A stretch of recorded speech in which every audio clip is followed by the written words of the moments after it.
Hello, dear comrades. Continue the series of lectures on the concept of public safety, and I will briefly remind you of the content of the previous lecture on the trinity of matter, information, and measure, the foundation of the concept of public safety. Once humanity, the ancient Egyptian priesthood, provided an incorrect understanding of the surrounding reality. And because of this incorrect understanding of the surrounding reality, it allowed them to manipulate the consciousness of each individual and millions of people as a whole on planet Earth for several centuries, even millennia. But the fact that they provided an incorrect understanding of the surrounding reality led the planet, under their wise guidance, to a global systemic crisis. This was the topic of our first lecture. We discussed that the opposition of two worldviews, whether matter or consciousness is primary, materialism and idealism, is fundamentally incorrect.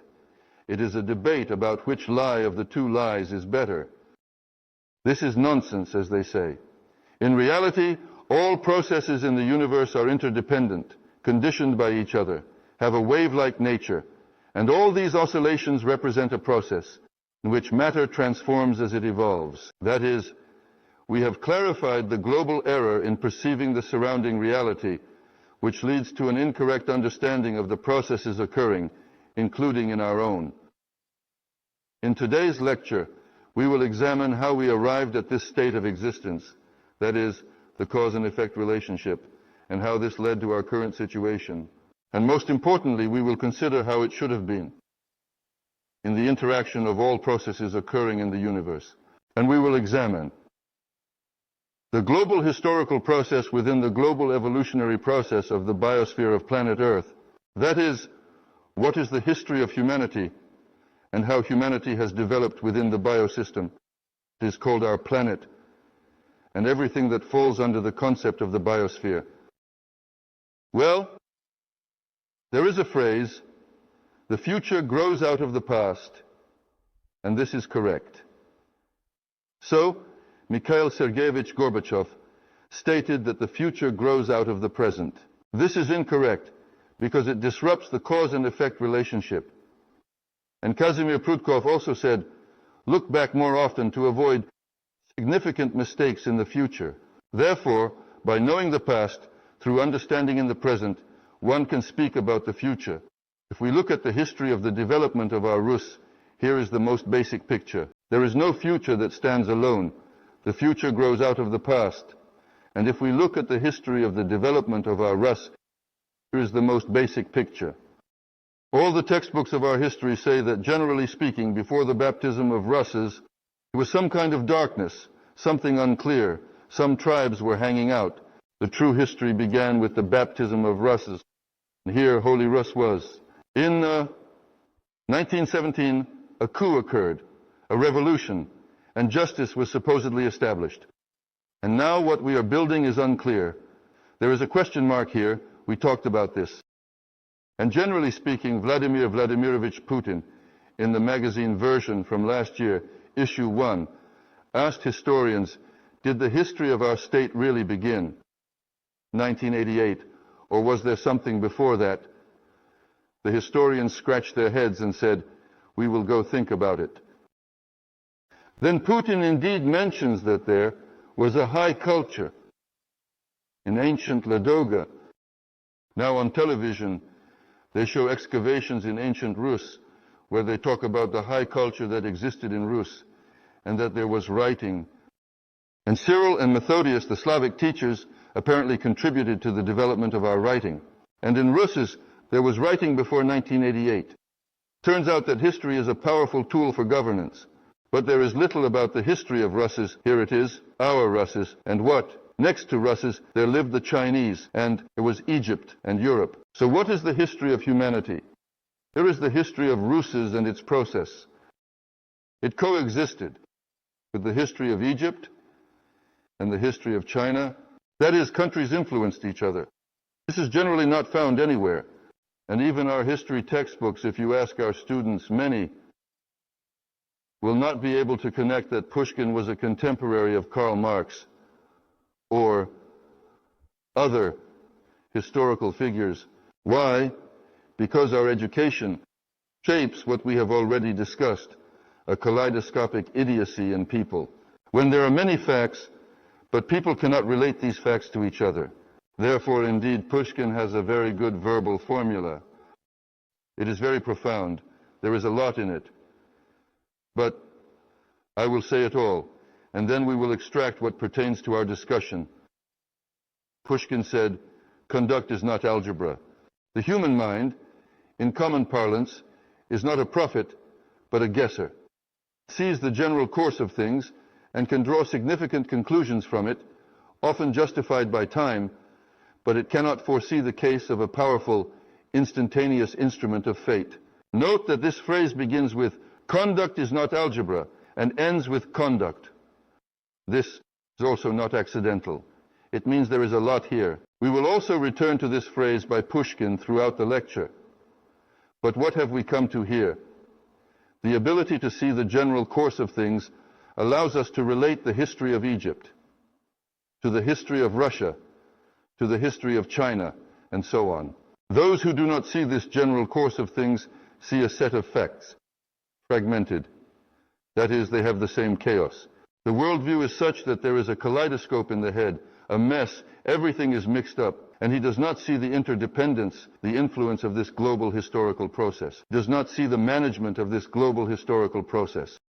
In general, I recommend that in Leo Nikolaevich Tolstoy's War and Peace, there is an epilogue too, at the end. And there, Leo Nikolaevich Tolstoy raises the question of presentation, what is the history of humanity? And he, I didn't even expect him to be such a humorist, means he says there, we are presented with history. Once upon a time, there were two kings, Alexander and Napoleon. They lived peacefully. Then they quarreled, and Napoleon went to war, waging war on Russia, and people killed each other. Then they made up and lived again. Then they quarreled again, and Napoleon went again, and he reached Moscow, and so on. And then Leo Nikolaevich Tolstoy says that during this, thousands of people were growing bread. They raised children, wrote books. This is not written in history. That is, our history, generally speaking, is a collection of facts, events mainly related to heads of state, some battles, and so on. But the cause and effect relationships, where they stem from, you will not find this in history. Therefore, history, in the concept of public safety, is viewed through its management, and not only as historical events, but considered in a global evolutionary process. That is, from the formation of life on planet Earth. Why? Because in the last picture, it is considered that the global historical process is part of the global evolutionary process, and here it is schematically indicated. Here on Earth, well, everyone kind of knows this, there were plants, and there were no humans. Then the animal world appeared. And the entire ecosystem, biosystem on planet Earth influenced the development of the plant world and the formation of the animal world. Then, with the emergence of humans, the historical process began. And the existence of people on planet Earth, people had an impact on the environments in which they lived. Then, when the technosphere appeared, that is, when people began to interfere with nature, creating mechanisms, cars, nuclear power plants, the technosphere began to influence biosphere. This means that it has led to a global crisis. Moreover, humans no longer live in the biosphere, but the technosphere. And some children, particularly in St. Petersburg, I met homeless kids who emerged with democracy. They know nothing beyond the asphalt in their yard. That is, they haven't even seen grass, haven't run barefoot on the grass, and don't know that there are lakes and forests. They live in these concrete jungles. That is, the technosphere has become a habitat, which is unnatural for humans. Therefore, we consider these things not just as a set of kings and princes who fought each other, but as human history viewed merely as a small fragment in the evolutionary development of the biosphere of planet Earth. And so we consider the global evolutionary process. And what are the views on the evolutionary process? Now, we already know from the first lecture, there are materialists and there are idealists. What is the general materialist point of view? Global evolutionary process is the development of material life forms, that is, species of living organisms that arose from inanimate matter. Well, the price of oil has risen, a person appeared, and thus the process of development began. However, more complex species gradually supplemented those that existed earlier and displaced some species. The species composition of the biosphere has repeatedly been simplified. This is the general materialist point of view. What is our observation? It is the tendency of materialist science and science in general towards materialism. And what is materialism? It is a lack of spirituality. That is, there is no information there. Materialist science does not recognize the objective existence of information. It has led to the exclusion of the complexity of the informational support of biological species from consideration. That is, in materialistic science, there is no study of the spiritual evolution of the biosphere. Only material carriers are considered. That's all. The biblical perspective is a little different here from a certain viewpoint. How? Nowhere is it directly stated about the global evolutionary process of the biosphere. However, the first chapter of the book of Genesis provides such an order of the appearance of living organisms. And we already looked at this in our last lecture. First, plants appeared on land, then reptiles and birds appeared, then land animals, and finally, humans appeared. Well, this coincides with the scientific data on the emergence of types and classes in living organisms. However, such a limited understanding means there are remarks from the perspective of the concept of public safety. Well, it's a critique, or however you want to put it, a remark. There are no stages of the appearance of bacteria, algae, mollusks, or colenterate insects. That is, everything is described there in a rather primitive way, so to speak. Moving on. There is absolutely nothing about the extinction of some species and the emergence of others. In other words, nothing is said. It just appeared like that, and that's it. And where did the dinosaurs go, right? Won't find that in the Bible. There is nothing about the secondary incarnations of previously living people, although there are isolated facts. Well, in particular, you know, John the Baptist in the Bible is supposedly preceded by Elijah the prophet. That is, in essence, John the Baptist. In a way, indeed, embodied Elijah the prophet. The Quran does not directly mention the evolution of material forms and the multiple reincarnations of souls. But there are places in the Quran, such as the description of the global evolutionary process in a figurative form. Moreover, it should be noted that Muhammad was given revelations, meaning he could neither read nor write at all. He was an illiterate shepherd, a Bedouin who was married to Khadijah. She was older than him by several years, about 10 years, and she was a widow. And he, indeed, in the cave of Hira, was given revelations. And so why am I saying this? That I will now read quotes from the Quran. Just think about how a person who was, generally speaking, illiterate could produce such things. In particular, it is presented in Surah 23.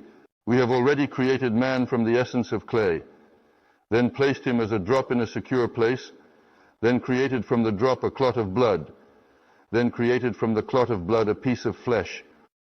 We created from this piece a bone and covered the bones with flesh, and we grew him into another creation. Blessed is Allah, the best of creators. Then after this you die, and then you will be raised on the day of resurrection. Let's look at this, decode it, and express it in modern language. Here it is. We have already created man from the essence of clay. What is this? It is the emergence of organic substances from inorganic ones. Next, then we placed him as a drop in a secure place. This is the solution of organic matter in development. Next, then we created from the drop a clot of blood. This is the emergence of cells. The emergence of cells is what distinguishes blood from other organ-containing fluids. So then we created from the clot of blood a piece of meat, created from this piece a bone, and covered the bones with flesh. What is this? This is the emergence of multicellular organisms and the development of internal skeletons within them. Then we grew him in another creation. This is the birth of a human from a non-human. That is, we will further examine this, the emergence of humans in the global historical process. When there were beings that seemed like humans before us, but they were not yet humans. And what caused these pre-humans, these non-humans, to become humans. How did this happen? It is mentioned in the Quran. Then we grew him in another creation. Well, all of this, everything described here, is a description of human development from conception to death. And by the way, we all remember the biology lessons in school. And the study of a human, the embryo, generally repeats all the stages of the evolutionary path of the biosphere. If you remember, there are even pictures like the human embryo. It first has a head, then a tail like a fish, and in the end it becomes a little human. The Quran, besides this, calls for reflection on the structure of the world, and humanity as a whole is informationally and spiritually connected to the biosphere in the Quran. There are fragments in Quran that allow for multiple incarnations, but there are also directly opposing ones. The Krishna devotees, the International Society for Krishna Consciousness, their view on evolution: there is no evolution at all. There are only the given forms of life, and that's it. And here it is. It is hierarchically ordered, and souls wander through it according to the law of karma until the end of the age. The goal of the soul is to break free from the wheel of reincarnation, the wheel of samsara, to break the chain of karma. What is the remark? Descendants are blamed for the evil deeds of their ancestors. Let everyone ponder whether children are guilty for the actions of their parents. If we consider that each person is unique, and a person's individuality is imprinted on their fingerprints, meaning there are no identical fingerprints, just as there are no identical corneas of the eye, every person is a child of God. And why impose on the creation of the Creator, a new little person, which we will discuss later, the guilt of their ancestors? So, there is much to ponder. There is a certain Lavrova. She has a book called Keys to the Mysteries of Life. She puts forward such a viewpoint. In consciousness, it is the primordial soul, and in the subconscious, it is the repeatedly incarnating soul. That is, a person has two souls. After death, the souls separate, and the primordial soul begins to wander. That is, souls multiply. A person lives, having in their subconscious what was before them, and in their consciousness what they themselves create. And so, souls multiply. Is there such a viewpoint? Thus, the overall model of evolution looks approximately like this. There are many souls. This is a conditional symbol. And these souls are repeatedly incarnated, like in one person in another. They are incarnated in different bodies. Memories of past lives in a specific person are blocked at the level of consciousness. That is, I am aware. But what was before, the person does not know. However, there are technologies that allow access to the subconscious. Individuals who say, I know who was who, and usually it all comes down to this. I've encountered them. They always say, you were Alexander the Great there, and you were. That is, they are always somehow famous. There are no secondary or ordinary personalities there. That is, always outstanding ones. Blocked for what? Stimulate thinking and creativity. That is, to learn to live with a new page. Then, when a certain subset of souls certainly makes its appearance from the total number of souls, having mastered the most advanced life form existing in the biosphere, a so-called last judgment is indeed arranged, and through this judgment, good souls are passed, while these brown ones go into the sewer and waste in the natural world, after which the souls of this subset are reincarnated into some new form specially created for them. This is the most general model of evolution. The relationship of views among materialists, idealists, and so on, what is it? The attitude of materialists towards religions and occult knowledge. What do they say? First they say, this is all nonsense, this is all rubbish. It is, all these occultists are just foolishness. So they reject it, that is, it's all nonsense, it cannot be so because we think so.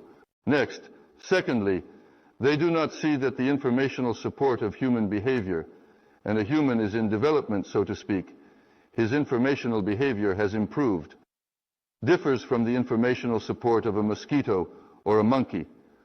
Moreover, it also differs in development. And how does it differ? With greater complexity. Just as the behavior of a mosquito differs from that of a monkey, and monkeys differ from others, and so on, they, the materialists, deny the immortality of the soul.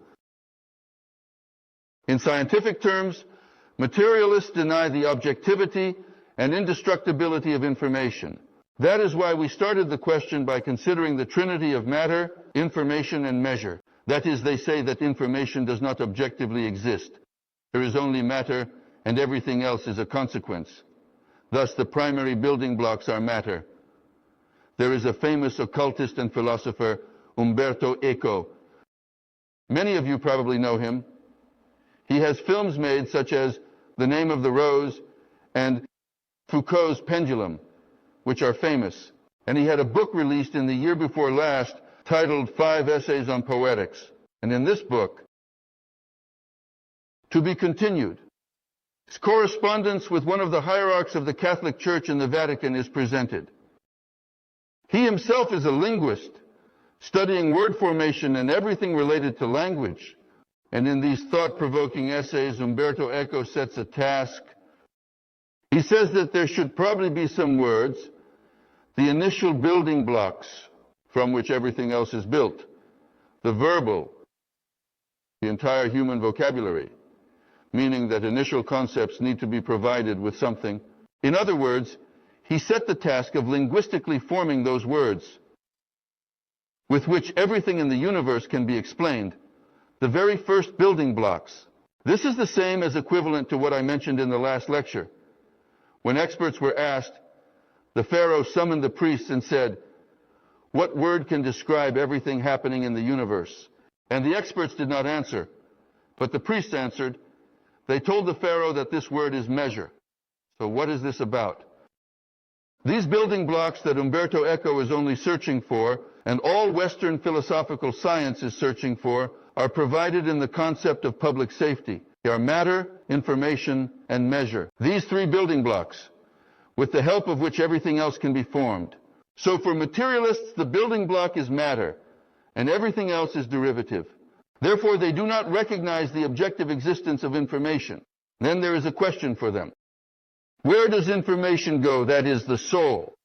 What is its further fate? Here is the soul being carried away from the corpse by the physical fields of a living person at the moment of death. Here seems to be a simple question, but look at the deep meaning behind it. What is the speech about? A person emits vibrations. The vibrations are determined. The carrier frequency is determined by the power of the source. And the modulation of these vibrations is carried out by the measure of understanding, that is, by the rules by which a person lives. And these vibrations are different. That is, by the vibrations, by the carriers, we are all the same.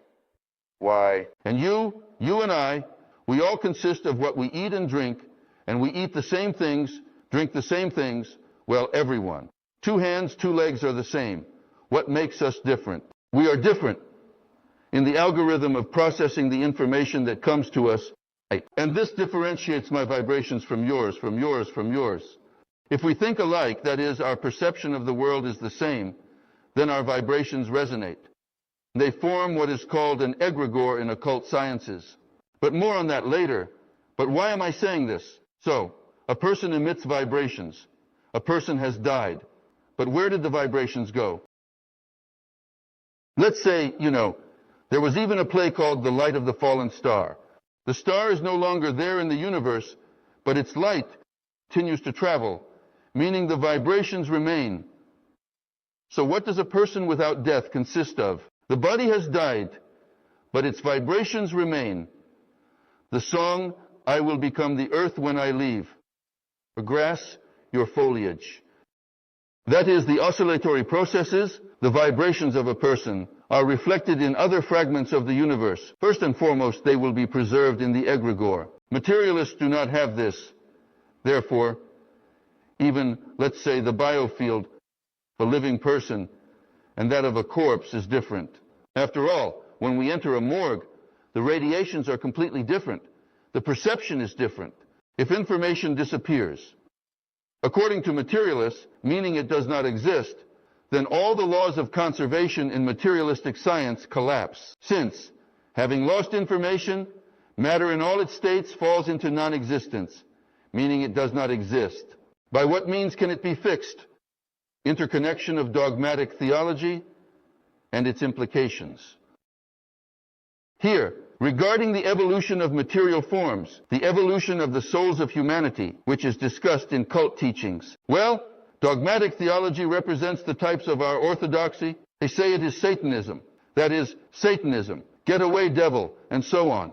That's it. Then what questions do they have? Since the modern biosphere, the only one according to their understanding, was created by God according to the Bible. Then all the multitude of past biospheres was created by Satan, and the past biospheres already existed. This is proven. And there was Atlantis, and there were global catastrophes, and there is even physical evidence of this. Here, please, a question. What is the global evolutionary process that all paleontologists come to think about when studying the fossils of past biospheres? By the way, few people know that the famous science fiction writer Ivan Antonovich Efremov, who wrote such programmatic novels as The Hour of BK, The Andromeda Nebula, Thais of Athens, and The Razor's Edge, was a paleontologist. That is, where evidence, that is, all of them, they say this is Satanism. That is, for them it does not exist. Well, it does not exist, but it is there. That is, if it seems that way to you, it does not mean that it is actually so. So, a view of the global evolutionary process from the perspective of the Trinity, and everything fits here. Look,